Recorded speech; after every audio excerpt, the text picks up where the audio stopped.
অংশ হিসেবে আজকে বগুড়া শহরে আমরা লিফলেট বিতরণ করব এবং আমাদের যে দাবি, যে 7 দফা দাবি অবিলম্বে বাস্তবায়ন করতে হবে।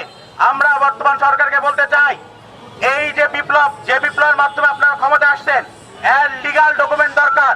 আমরা যে 24-এ ছাত্র জনতা যে জীবন দিল, তার একজন লিগাল ভিত্তি দরকার। ইতিহাসে বিভিন্ন বিপ্লবে, ফরাসি বিপ্লব থেকে বিভিন্ন বিপ্লবে লিগাল ডকুমেন্ট দেওয়া হয়েছে। আপনাদের সরকারের ভিত্তি এই লিগাল ডকুমেন্ট।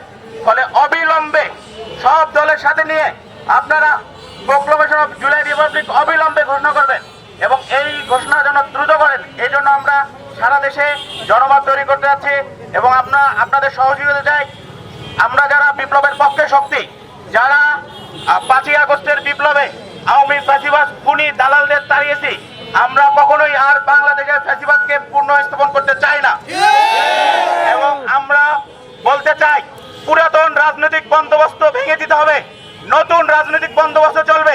বাংলাদেশে আমাদের শহীদের, যারা শহীদ হয়েছে তাদের স্বীকৃতি দিতে হবে, যারা আহত হয়েছে তাদের দায়িত্ব রাষ্ট্রকে নিতে হবে এবং অবিলম্বে এই কেন্দ্রীয় সংবিধান বাতিল করতে হবে এবং নয়া সংবিধানের মাধ্যমে আমাদের দাদারা যে আন্দোলন করছে 47-এর, আমাদের বাবারা যে আন্দোলন করছে 71-এ এবং আমাদের 24, এই সবগুলো আন্দোলনকে স্বীকৃতি দিয়ে একটি সাম্য, ইনসাফ ভিত্তিক, মানবিক মর্যাদার বাংলাদেশ প্রতিষ্ঠা করবো আমরা।